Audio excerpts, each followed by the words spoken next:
Fala, inseto, você novamente. Ó, você por aqui? Quanto tempo? Que novidade. Nossa. Ô, velho, eu vi que eu acho que eu entrei na No live Footloser. anterior, achando que era Rodrigo, era eu mesmo. Não sei o que que aconteceu, velho. Pô, não sei. Pode ser alguma coisa no computador que no No celular. celular, né?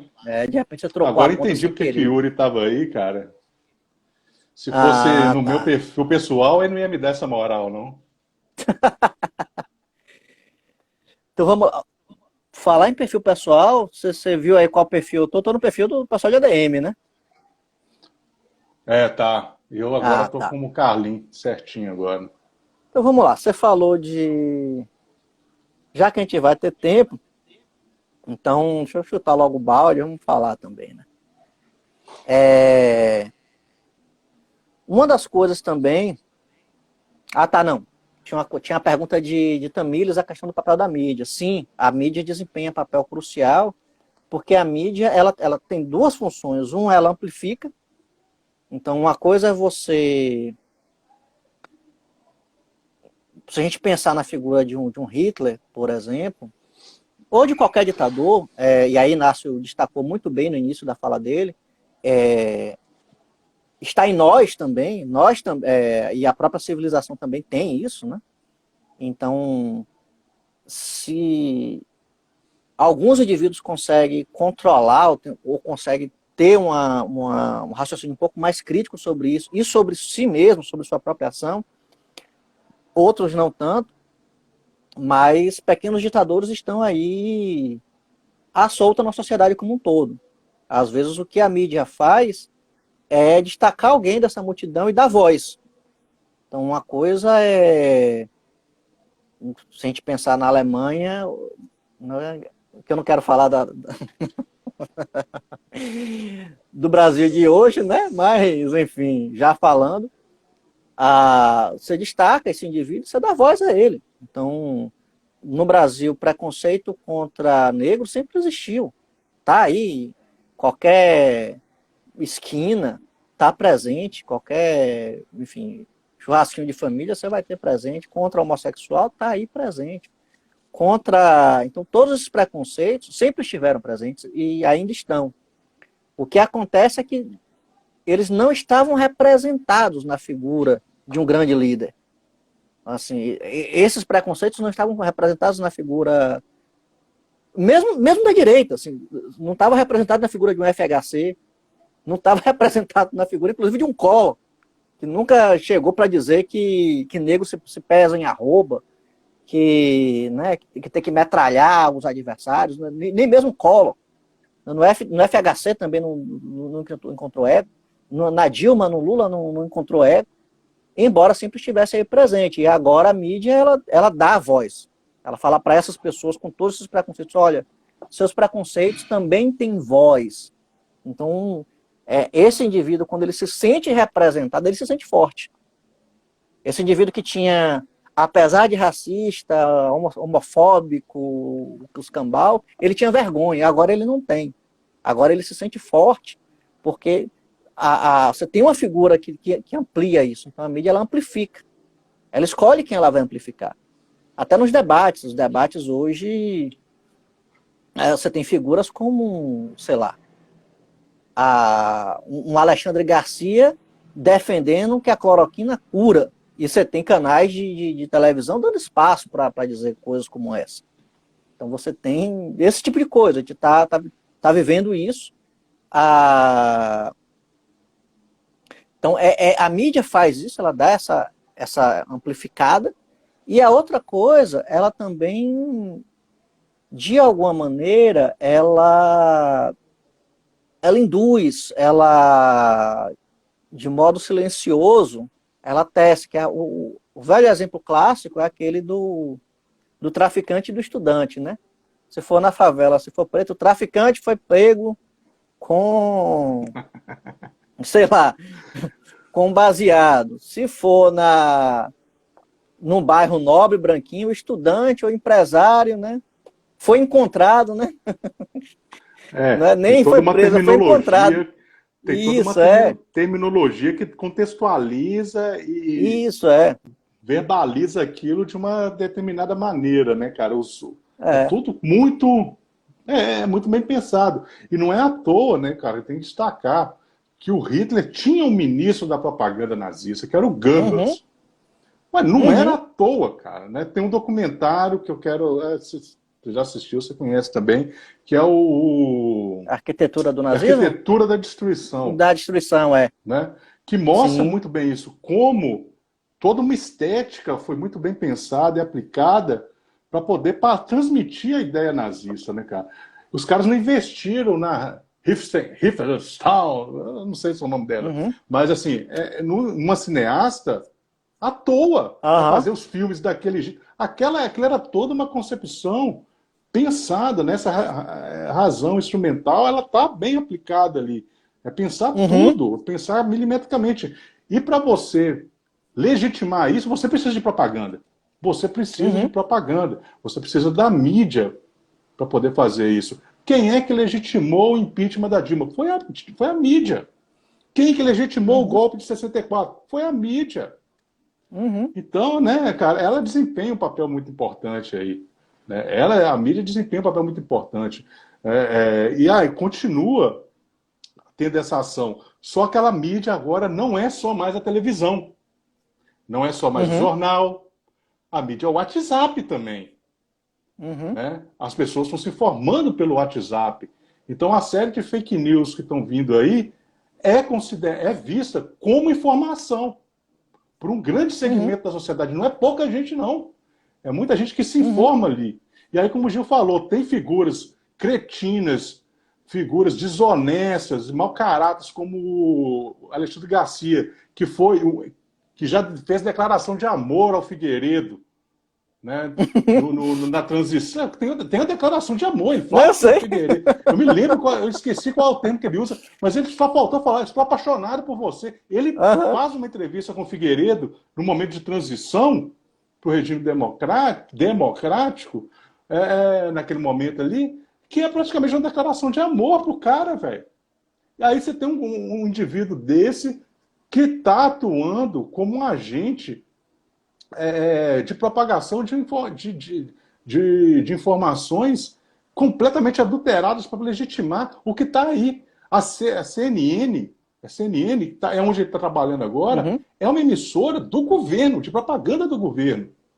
Né? Você pega ali os programas, não assista aquela porra, sacou, velho? Ou se você assista para ver aí, Tamires, para você Uhum. entender como que é que um Uhum. regime que se pretende autocrático, que quer controlar a opinião pública, se apropria de uma mídia para poder veicular uma série de informações, uma concepção de realidade para essas pessoas. Tá ali, a CNN está fazendo isso, faz isso nos Estados Unidos, sempre fez isso nos Estados Unidos, agora está fazendo aqui.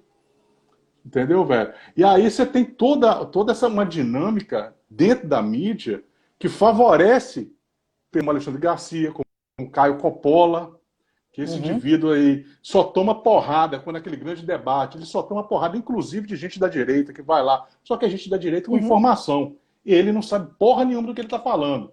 Ele só Uhum. tem retórica, uma retórica muito boa. Mas ele só toma porrada. E quando a galera se retira do programa porque não tem condições de debater com o indivíduo daquele, qual é a informação que é fixada na cabeça da opinião pública que segue essas pessoas, que segue esse canal? Ah, porra, mitou. Caio Uhum. Coppola mitou, porque a lacração da direita, né? Mitar. A esquerda lacra, que também é uma bosta, e Uhum. a direita mita. Mita. Né? Então ele foi lá, é o Caio Coppola que está mitando e está botando essa galera para correr. Isso é interpretado assim. Só que não tem debate, porque o Caio Coppola é incapaz de debater. Né? O outro que foi colocado lá, antes, quando o Caio Coppola tomou a porrada da Prioli, da Gabriela Prioli, e arrumou um Covid do sovaco para poder vazar, botaram aquele Abdut, que era um cara que chorava nas manifestações, ouvindo Roberto Carlos e fazendo declaração de amor a Sérgio Moro. É esse Uhum. cara que debatia, velho. É esse cara que representava a ala bolsonarista ali, cara.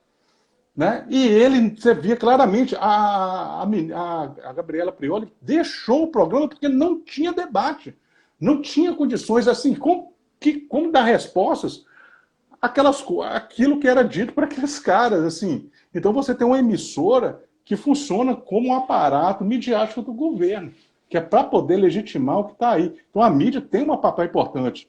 Assim como tentaram fazer com aquele sujeito. O cara seguiu uma cartilha de propaganda nazista, aquele Uhum, ministro da Cultura, o secretário da Cultura, que não existe Ministério da Cultura mais, e o sujeito botou uma música do Wagner. Wagner era, uhum, com Beethoven, os caras usados pelo aham, nazismo como pano de fundo musical de tudo, né, que era música romântica, uhum, concepção estética sonora do Terceiro Reich, aquela bosta toda lá. Né? Claro, não quer dizer que você não vá ou continue ouvindo Wagner, continue ouvindo Beethoven. Mas os caras se apropriaram daquilo ali como uhum, elemento estético. E o cara faz a mesma coisa na propaganda. Tem um quadro que eles mostram, cara, uma transmissão do Goebbels e a transmissão desse sujeito aí, que eu esqueci o nome dele. E é a mesma coisa. O cara usa o mesmo tipo de elemento estético para fazer aquilo. O que aconteceu com ele? Nada. Ele uhum, só pediu para sair, velho. O cara tava fazendo propaganda nazista, velho. Aquilo é propaganda nazista, velho. Assim, uhum, isso é para você entender, para quem tá aí entender, em que realidade a gente está vivendo. A gente teve, uhum, desde 2016, um cara saudando o torturador, um ministro, um secretário do governo, um cara, um membro do governo, fazendo declaração nazista, apologia ao nazismo em pleno governo. Você tem um cara uhum. falando mentira o tempo inteiro, o governo inventando lorota o tempo inteiro, e nada acontece. O que vocês acham que é isso? Um A gente slogan está que é. um slogan que é um slogan nazista, cara. Uhum, É um slogan nazista. Deus acima de tudo, o pátria acima de todas, as coisas do gênero, velho. É um slogan nazista. Esse slogan era. faz parte da propaganda dos caras, velho.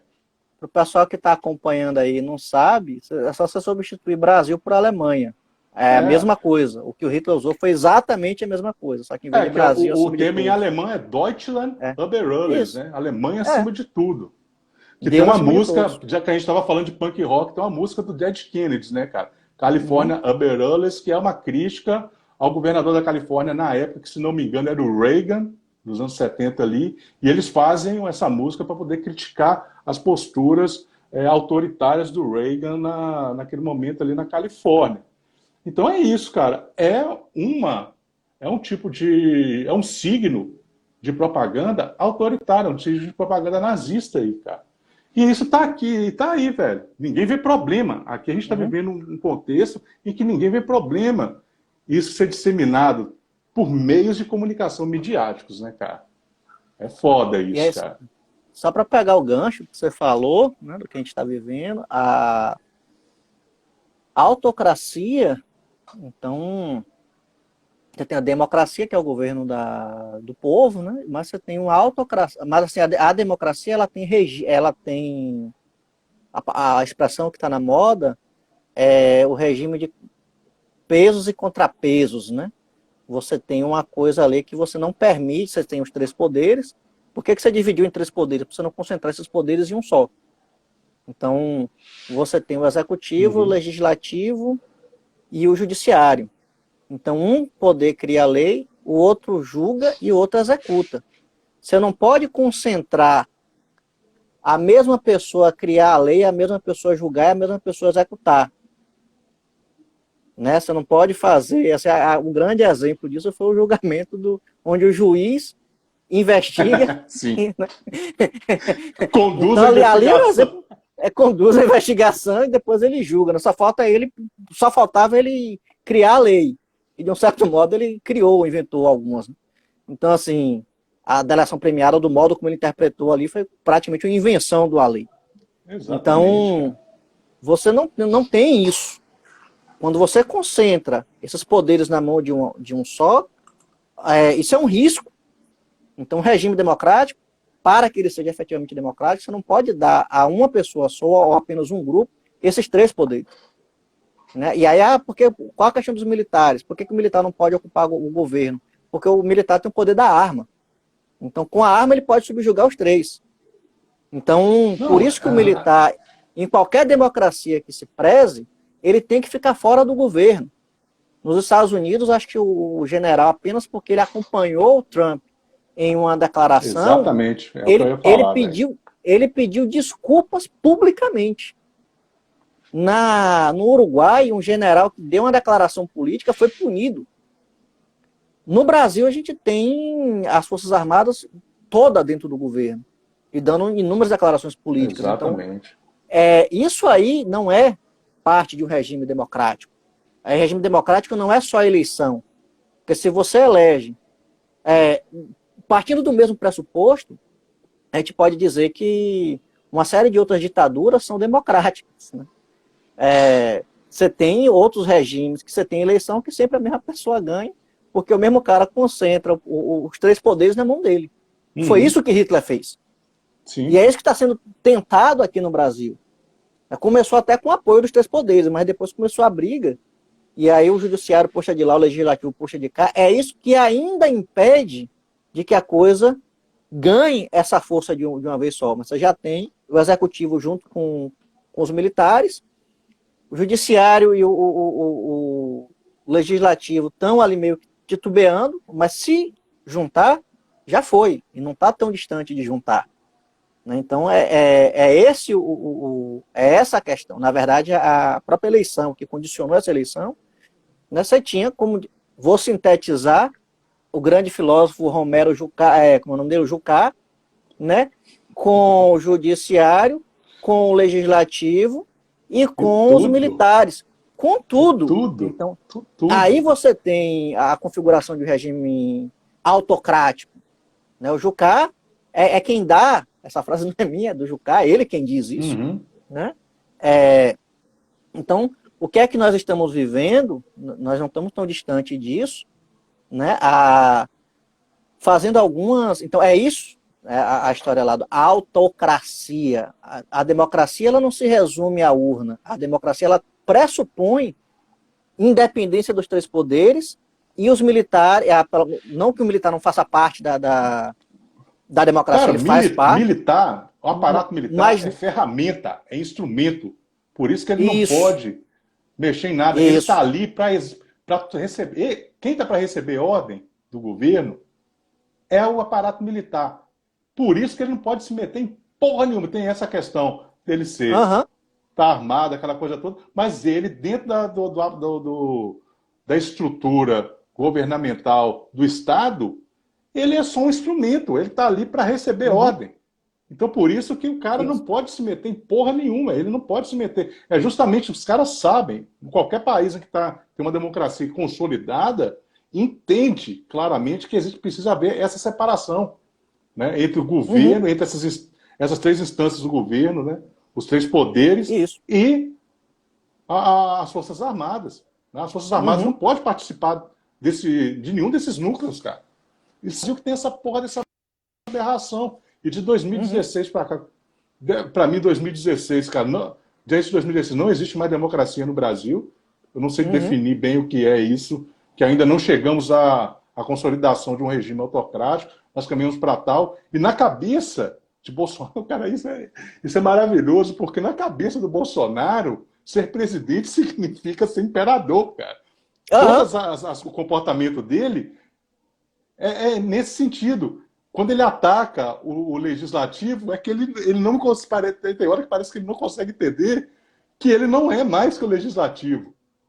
Que ele é uma instância ele que está ali junto com o legislativo, velho. Que está junto com o judiciário. Né? Ele faz uma parte dessa estrutura governamental. Mas e na cabeça dele? Todos os outros têm que obedecer ele, velho. Isso é inconcebível um negócio desse, cara.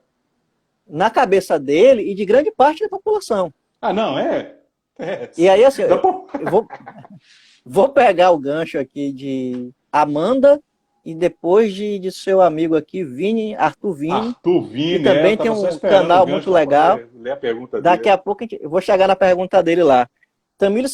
Amanda sinaliza a questão desse apoliticismo, das pessoas acharem de que todo político... Não sei se é isso que ela está dizendo, mas assim, essa postura política, ela se reflete, me parece, de duas maneiras. E sim, tem a ver com a questão desse regime autocrático, porque tem o velho adágio, né? O poder não deixa vácuo, ou seja, se você não se ocupa da política, alguém se ocupa, e essa pessoa que se ocupa toma o poder da sua mão.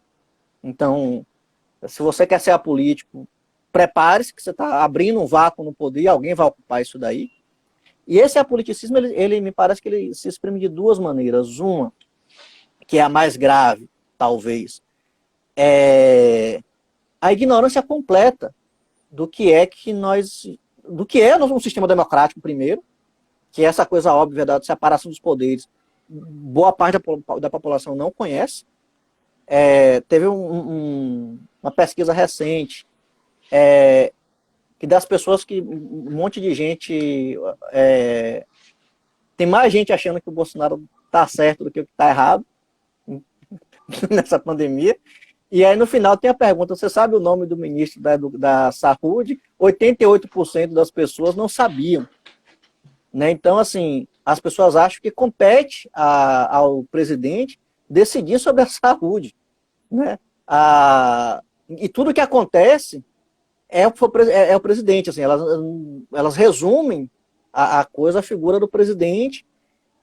Ninguém quer saber se o ministro da Saúde, o que é que faz, os outros ministros, as diferenças, o que é o regime atual, qual é a função do judiciário, do legislativo, por que o militar não pode ocupar o que está ocupando. Então, essa ignorância completa, isso é uma expressão dessa coisa, não quero saber de política, e aí dá no que dá. Uhum. E a outra é a coisa de que todo político é igual. A gente sabe que infelizmente, você tem as questões de interesses que estão ligadas aí, e a gente não vai botar a mão no fogo, pelo menos eu não vou botar a mão no fogo no momento por ninguém, mas dizer que todo político é igual não é porque tem político que vota de um jeito e tem político que vota do outro. É só quem diz isso nunca acompanhou nenhum sistema de votação. E aí geralmente a pessoa diz isso, todo político é igual. E por que ela não vota nulo? Ela vota em um e defende um, se todos são iguais. Então, esse apoliticismo aí também, que eu acho que é extremamente complicado. E eu vou fazer um salto para a pergunta do Arthur Vini, que ele coloca aí das divisões na esquerda, dificultará ainda mais a luta contra o governo. Qual o caminho que a gente enxerga? Eu vou falar do caminho que eu enxergo e aí eu vou passar a bola depois para a Carlinhos. O caminho para conectar a massa, né? Assim, a primeira coisa, e aí agora vai a crítica, e que o filme deixa isso claro também, um regime autocrático, um regime totalitário, não é prioridade da direita. Assim, existiram também o Khmer Rouge, alguma coisa assim, não sei o que lá, Khmer Vermelho, eu não lembro se foi Angola, não lembro que país agora foi, mas você tem também regimes totalitários que foram de esquerda e que foram também tão terríveis, não sei se tão terríveis, mas terríveis também. Então, e esse modelo de um pensamento totalitário, ele se exprime, sobretudo quando você não quer, assim, quando você acha que a sua opinião é válida e a do outro tem que ser exterminada, quem pensa diferente. Claro que você tem casos absurdos como a Terra é plana, então você não vai discutir coisas desse tipo, 2 mais 2 se é 5, ou se 2 mais 2 é 8,5. Você não vai discutir isso daí, isso aí é uma coisa para psicanálise, para tratamento, não é coisa para se discutir. Mas você tem algumas questões que cabem em discussão e, em muitos casos, a esquerda ela segue um caminho perigoso de duas maneiras. Um a gente já citou aqui, que é o mitar da direita e o lacrar da esquerda, né? E o cancelamento, assim, alguém disse uma coisa que eu não gostava, então eu vou soltar os cachorros, vou tentar exterminar essa pessoa. Quem assistiu o filme A Onda viu que, assim, esse é o mesmo modelo que está sendo criticado na Onda. Assim, você não aceita a opinião, a pessoa é diferente, você vai querer exterminar. Então a esquerda tem que tomar cuidado com isso, porque isso Não me parece que a esquerda esteja tão isenta disso aí. E, enfim, um modelo de... Isso é reflexo também de um modelo de pensamento muito de grupo, né? Então, é o grupo acima de tudo e o grupo acima de todos. Se você não faz parte do meu grupo, então você tem que ser exterminado. Assim, a mesma coisa que está lá no filme. Você pode trocar a Alemanha acima de tudo, Deus acima de todos, por Brasil acima de tudo, Deus acima de todos. Você pode botar por outros nomes. Alguns nomes mais palatáveis para a esquerda e vai colar. Então, assim, esse regime autoritário, ou totalitário, então isso tem a ver com isso. Como reconectar com a massa é você ter na esquerda um pensamento que seja mais plural. Plural, entenda-se, no sentido de aberto a diálogos. E não um pensamento que seja cada vez mais endógeno, que é o caminho que a esquerda está trilhando. A esquerda está se fechando sobre si mesma, no caminho cada vez mais endógeno, e aí está indo à bancarrota. Então, quanto mais você diz, fulano eu não converso, e sai excluindo tudo, o caminho da endogenia é o caminho da bancarrota. Então, acho que esse é um perigo. E um caminho assim, mínimo para isso aí do Arthur Vini, né? Uma banda que eu sei que ele gosta, porque ele fez uma live com esse pessoal, que é o Aláfia. Uma das músicas no álbum mais recente do Aláfia, ele diz do afeto, né? Que o afeto que será nosso guia, o afeto que vai ser nossa salvação nesse momento. Então, é esse o caminho. A gente vai ter que se reconectar de algum modo e se reconectar também no modo de pensar essas coisas de uma maneira que seja menos endógena. Porque se a gente foca em algo endógeno e nesse pensamento de o que é diferente tem que ser eliminado, a gente fica entre uma ditadura de direita e uma ditadura de esquerda. Qual você prefere? Eu acho que a questão é romper com isso. Mas, enfim, eu vou passar a palavra para o convidado. O convidado reclamou que eu não coordenava a live, aí agora estou falando demais. Vai, convidado, fala Tá, aí. cara. Eu vou falar aqui, cara. Tá quase dormindo já. Tô brincando, tava te ouvindo atentamente aqui, Gil, porque você toca em questões que são extremamente importantes, cara. É sobre essa pergunta em relação ao que Arthur está fazendo aí sobre essa desarticulação da esquerda. Me parece que existe essa questão que você apontou aí, né, da esquerda. Geralmente a esquerda acredita que ela não se iguala em nada com a direita. Uhum.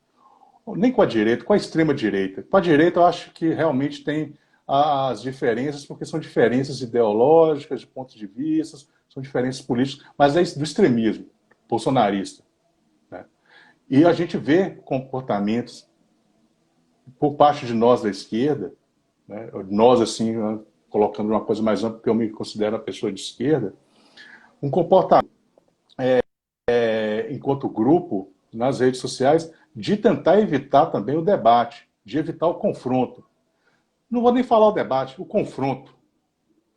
Na medida que eu começo a cancelar pessoas que discordam de mim, eu começo a evitar o confronto, eu não quero confrontar, eu não quero ouvir nada que seja divergente àquilo que eu digo, que é um comportamento que a gente viu no filme de indivíduos que estão propensos a serem seduzidos por regimes autocráticos, cara. Né? Tem a questão da dificuldade que envolve isso, porque ouvir é difícil. E eu acho que, cara, eu vou falar um pouco da nossa realidade enquanto brasileiros. Eu acho que a gente tem esse problema de ouvir, né? Eu falando isso por mim também, que eu estou tentando aprender a ser uma pessoa que ouve mais do que fala, porque a gente tem sempre, me parece que é um traço característico nosso de não querer ouvir. Muito aquela coisa de ficar querendo sempre falar, né? Impor o que a gente acredita. E eu acho que esse é um comportamento da galera da esquerda, sacou, velho? Que é difícil. Né? O que existe na esquerda é uma diversidade de linhas de pensamento. A gente sabe, né? Quem convive com pessoas de esquerda, por exemplo, dentro de um partido político, do PT, existem vários segmentos dentro do PT que são extremamente divergentes, que é uma briga entre esses segmentos, que é a mesma briga entre direita e esquerda. Porque a política é uma coisa complexa. A política não é uma coisa simples. O problema é que na direita eles conseguem fazer com que a prática política seja uma coisa extremamente simples. Fala, velho, eu quero tirar proveito disso, vai ser assim, assim, beleza, vamos lá. O Centrão o quê? Pelo amor de Deus. Né? O Centrão é isso. Os caras não têm divergência ideológica. Não existe divergência ideológica. Na esquerda existe divergência ideológica. Os caras levam as coisas muito a sério. O que eu acho que é importante. Mas isso gera um problema do ponto de vista macro. A gente não consegue criar. A gente está enfrentando uma ascensão fascista dentro do país. E mesmo assim a esquerda não consegue criar uma unidade, deixar divergências de lado e criar uma frente para combater esse fascismo. Cada um continua pensando nas suas particularidades, nos seus interesses comuns. Cada facção dentro de um partido, cada partido pensa no seu próprio interesse. É fato isso. Basta ver os comportamentos dos políticos de cada partido, dos partidos como um todo. Está sendo aquilo que a gente falou. Deixa lá, na eleição em 2022 a gente resolve. É isso que está acontecendo. Empurrando com a barriga, acreditando que em algum momento isso pode ser resolvido.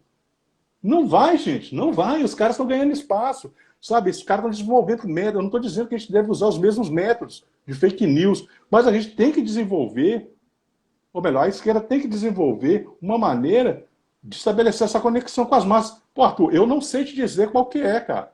Porque eu não consigo identificar nada na esquerda que esteja, pelo menos, sendo uma tentativa orgânica de pensar sobre isso. Enquanto a direita tá lá, velho, botando pra fuder. Mamadeira de piroca tá comendo solta até hoje, velho. Outras fake news tão bizarras quanto essas estão sendo confeccionadas, estão sendo transmitidas e estão fazendo efeito. E a esquerda tá lá. Vamos resolver em 2022. Não vai resolver. Não teve eleição em 2018, cara. Que não foi uma eleição. Né? Foi provado pelo Intercept que aquilo foi uma fraude eleitoral, porque um dos candidatos foi impedido de participar. Simplesmente isso, porque as fake news decidiram aquela eleição e nada foi feito do ponto de vista eleitoral para poder resolver aquilo. Porque o Bolsonaro pode ser um problema para a direita, para a Globo, para a elite brasileira, do ponto de vista do comportamento e dos valores. Mas do ponto de vista econômico, os caras queriam aquilo ali. O problema é que eles não conseguiram controlar o Bolsonaro. Eles não conseguiram transformar ele num laranja, numa marionete. Né? Mas do ponto de vista... Você vê... Me fala em qual jornal a Globo que dá porrada no Bolsonaro todo dia. Eles dando porrada em alguma medida econômica feita pelo Guedes. Paulo Guedes. Não tem, velho. Não tem. Pode procurar aí na internet. Dá um Google aí e veja qual é as notícias dos grandes portais. O UOL, Globo, R1, G1, não sei o quê. Se tem alguma notícia fazendo críticas pontuais a medidas econômicas sugeridas pelo governo Bolsonaro, pelo Paulo Guedes. Não tem, cara. Não existe isso. As porradas são sempre nas pautas morais, nas pautas de comportamento, cara. E aí você não tem na esquerda nenhuma alternativa sendo criada. Eu, sinceramente, não sei o que pode ser feito. Eu acho ainda, cara, que falta um pouco de indignação mais contundente, vamos dizer assim, de quem está sofrendo. Aí eu me coloco no meio, coloco todas as classes que estão sendo acossadas, que não estão tomando nenhuma atitude. Né? O caminhar disso é o caminhar para uma perpetuação se não for esse governo, eu acredito que vai ser, de um governo que segue a mesma linha a partir de 2022. Né? Como a gente estava discutindo, existe um momento propício de captura de determinados desejos dentro da sociedade e o grupo político bolsonarista está conseguindo capturar isso o tempo todo. Eles podem estar desarticulados enquanto governo, porque não sabem governar, porque não têm competência para isso. Mas estão conseguindo ter competência para sustentar uma estrutura de poder. Porque os caras estão ali ainda. Por que com tantos pedidos de impeachment, até hoje, o cara dando vários motivos, ferindo a Constituição diariamente, nada foi feito? Porque ainda não existe um aparato político, como existiu em 2016, para poder fazer um impeachment do Bolsonaro. Simplesmente isso, né, cara? Vamos lá, tem duas perguntas aqui lançadas pelo Rafa Brito, eu acho que dá para responder as duas de uma só. Uma é se o Bolsonaro não decide sobre a saúde, por que a mídia coloca a culpa nele. Na verdade, não é que ele não decide sobre a saúde, ele decide de modo equivocado. É por isso que a mídia coloca a culpa nele, né? Na verdade, o que eu chamei a atenção do ministro da Saúde é que é a parte técnica que um presidente deveria ouvir. Você tem um ministro da Saúde que entende de saúde, ou pelo menos deveria entender, no nosso caso o ministro é um general que não entende. Você tinha um que entendia minimamente, que era o Mandetta no início. O próprio Taishi tinha um certo trato. E, assim, o que a ciência disse, o que a OMS, o que o mundo inteiro está fazendo, o Bolsonaro é um dos poucos que estão na contramão do mundo, né? Então, assim, ele decide quem é o ministro. E ele tirou o pessoal que sabia, botou alguém que não sabe e chutou o balde. Então, por que a mídia coloca a culpa nele? Por exemplo, a questão da cloroquina, qualquer outro país sério, ele seria indiciado. Isso aí é exercício ilegal da medicina, não tem pesquisa nenhuma. Todas as pesquisas, ao contrário, dizem que a cloroquina não funciona e pode ter efeitos colaterais mais graves. E ele está, entre aspas, receitando, né? Então, isso aí, no mínimo, seria exercício ilegal da medicina. Por isso que a mídia está atacando dele. As medidas de Paulo Guedes que são reprováveis, o auxílio emergencial, então... o auxílio O emergencial auxílio não é do Paulo emergencial Guedes. não é medida do Paulo Guedes, já começa aí. Simplesmente. Não é medida do Paulo Guedes. O Paulo Guedes era o cara que foi contra a medida, o auxílio emergencial. Exatamente. E depois queria que ele fosse de 200, não de 600. Então o Paulo Guedes é esse. Então o auxílio emergencial ele não foi uma medida ruim. Ele até foi uma medida boa. Que a esquerda colocou goela abaixo no Paulo Guedes. Pura e simplesmente, basta se acompanhar o noticiário minimamente sério. Foi isso que aconteceu. As próprias declarações do Paulo Guedes no início da pandemia, quando se falou em auxílio emergencial. O auxílio emergencial, sim, é válido, o que a Alemanha fez, outros países fizeram com razão. Então, só que essa medida não é do Paulo Guedes. O Paulo Guedes foi o contrário disso daí.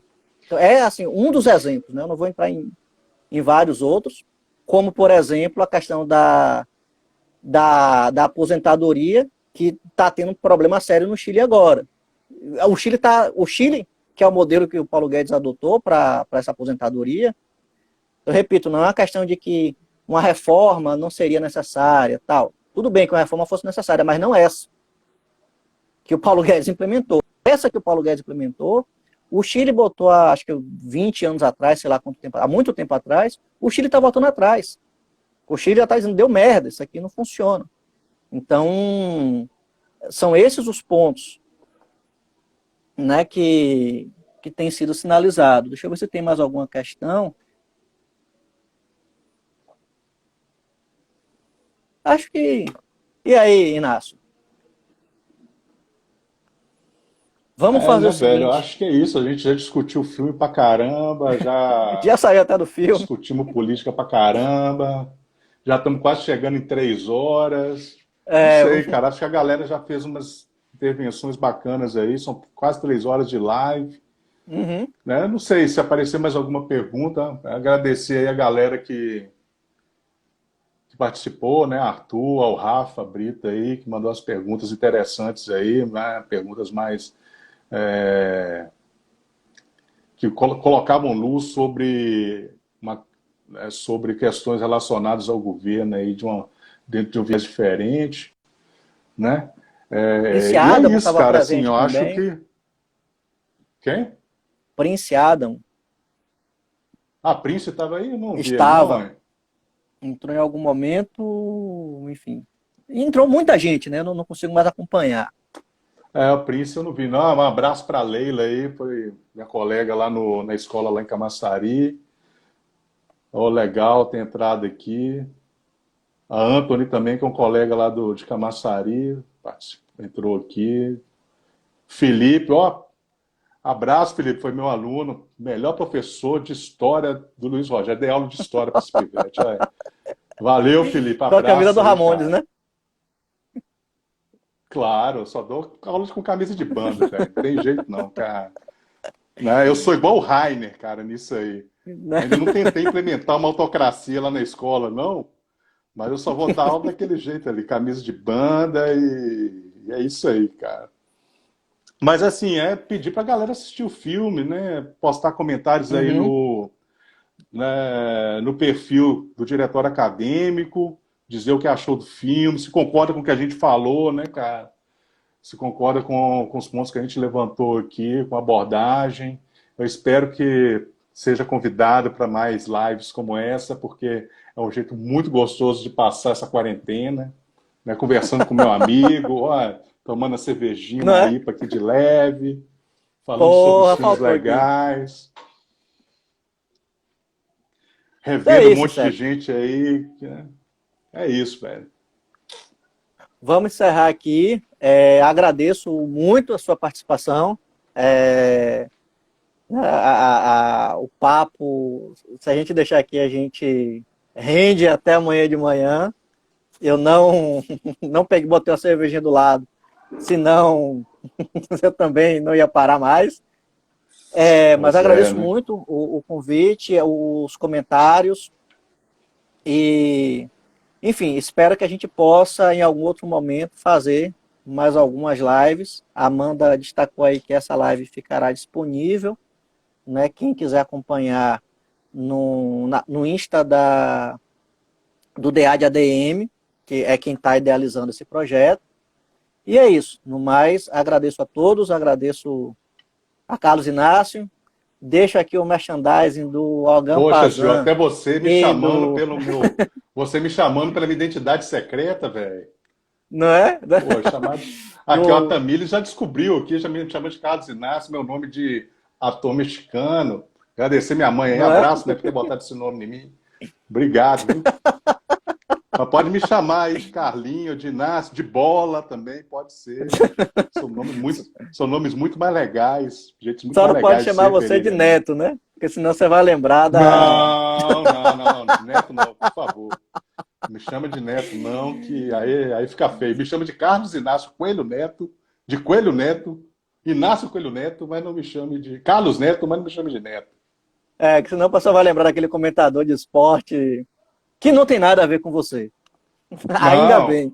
aí ainda tá suave. O problema é se lembrar daquele tampinha que é prefeito aqui de Salvador. Aí, meu medo é esse. Beleza, Inácio. Então, Valeu, cara. grande abraço. A gente se vê em breve. Valeu, tchau, Valeu, tchau. tio. Abraço aí, galera. Tchau. Obrigado.